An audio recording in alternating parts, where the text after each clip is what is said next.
guys, Adam Fenig here with Fenig Equipment. You're tuned into the Talking Shed.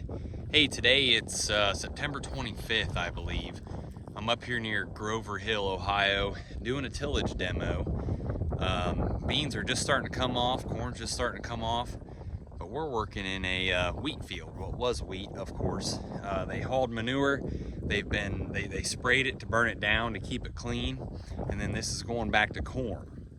So this morning, we ran a Salford VRT in here, and probably a week ago, they brought their John Deere 2680 in here, and they ran, it's 20 foot wide. They ran strips and then saved an area. They skipped and then ran so that there would be places to run the VRT in between so we could get a good side-by-side comparison. And I'm out here after the demo, just digging, and I want to show you guys the differences that I'm seeing. Now, this ground was rock hard. I have been in some hard ground. Folks have told me that their ground was hard. This stuff was concrete. That VRT 30-footer weighs 28,000 pounds. I think we used all of it to get that thing to go 4.5 inches deep, but it did it, and it did it successfully. So I'm gonna walk through the settings that we did on that VRT.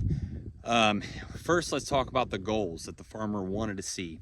He wanted to mix in this wheat stubble, mix in that chicken litter, and get it prepped for, he's going to do one more pass this fall and then stale seed bed it in the spring. So incorporation was crucial.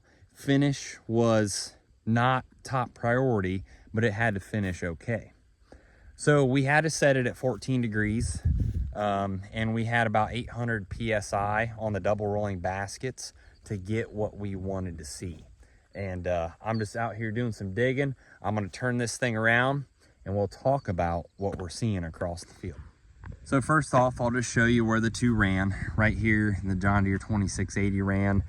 I know it's harder to see with just a video. I'll dig here in a little bit, but you can see quite a bit of striping.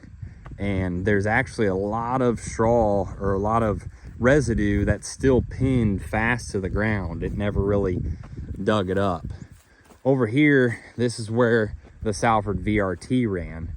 We got a lot more incorporation. We were able to go deeper, and I don't think there's a single piece of straw or wheat in this field that did not get lifted and flipped. There's nothing attached to the ground right now. It completely pulled it out. Like I said, we were running 4.5 inches deep here, and we were able to do that. Over here, I did some digging side by side. Again, John Deere 2680, you can see the stripes down through the field. If I zoom out here, you know, a lot of this wheat is still attached to the ground. Like, that is still, those roots are still intact in this zone right here. If I pull this back, this zone, you can see right here, I can just go along here, was never touched. I mean, that's fresh off the header right there.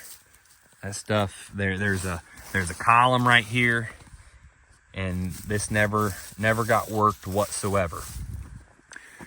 And that's extremely evident when we dig. When we look in here and we dig,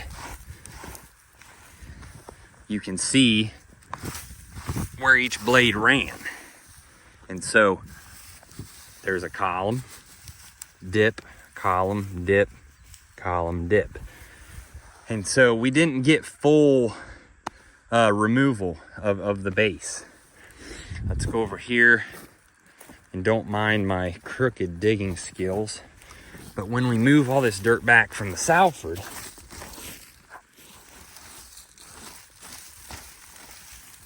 it is awfully smooth. Right there's what we saw. You can see there's no, you know, this is pulled up and turned over and incorporated. And as we dig, you know, we got full tillage underneath. We don't have the up and down columns that we were seeing over there where the Deere 2680 ran. This is flat. I put my heel down in a few different areas. I did it again over here. Flat. I mean, no columns whatsoever. If we dig,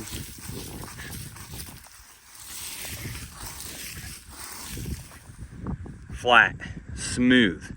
We were doing full incorporation underneath them blades, underneath that tool. We were shattering left to right, and I don't know if I can do a video without whipping out the Leatherman, but you know, if we look at this ground here, even though this stuff was rock hard, we're still seeing that Salford shatter. If we find any little bit of a hard spot, it's gonna blow apart relatively easy. If you see that, that's the effect of those independent blades on those coils. Well, we're on cushion springs on this Salford VRT, but there's a lot of differences to talk here. And when they go back in here with a cultivator or something, or you know, this field's going to corn, the planter's going to feel that. The planter's going to see that. You know, what if you had a row unit running right here versus a row unit right here? I know we have to overwinter, but that's hard to swallow. We get a nice flat line finish. It's like you ran a tiller through here. Now, I'd be lying if I said it didn't take me a few passes to get this dialed in to where I met the customer's expectations, but this is full incorporation. These wheat plants are completely removed from the soil, and that's what they are after. And that litter is perfectly incorporated. And if I dig my heel down and dig through here, you're not going to find the columns. It's flat. And that's a big deal to me. So over here on the 2680 side, you know, they were just questioning how well they were able to get it in the ground, the incorporation, and then the finish. Now, like we talked with the VRT, not only can this tool do what we're doing today, but I can come through this field in the spring, and I started digging and got hot and had to take my sweatshirt off and getting worked up. But you could set that thing to 3 to 4 degrees and come in here, and let's say Mother Nature put a little crust on this from, you know, overwintering all the rains, and it broke down, smoothed it out, and it had a crust in the spring. Come through here with that VRT set to 3-4 degrees, set it shallow, high pressure on those baskets, and roll 12 miles an hour and make a beautiful seed bed in here. So you've seen me do videos of this VRT in corn stalks, bean ground, and now we're incorporating litter late in the summer and on a wheat field. So I thought it was interesting what I found whenever we did the digging. I think that says a lot about what this VRT can do. Again, we had it set as deep as it would go. We were going 4.5 inches. Now it can go deeper than that, don't get me wrong. But in this condition, it could go 4.5 inches, which is extremely impressive.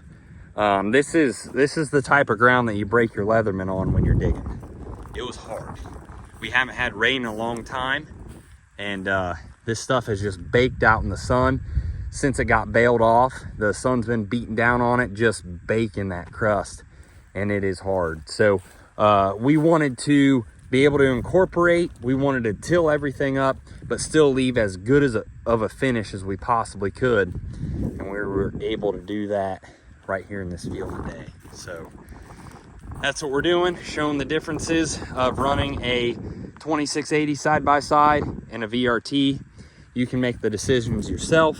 And of course it's different on every farm, but I would be happy to demo the VRT next to any tool on your farm if you would like. So give us a call.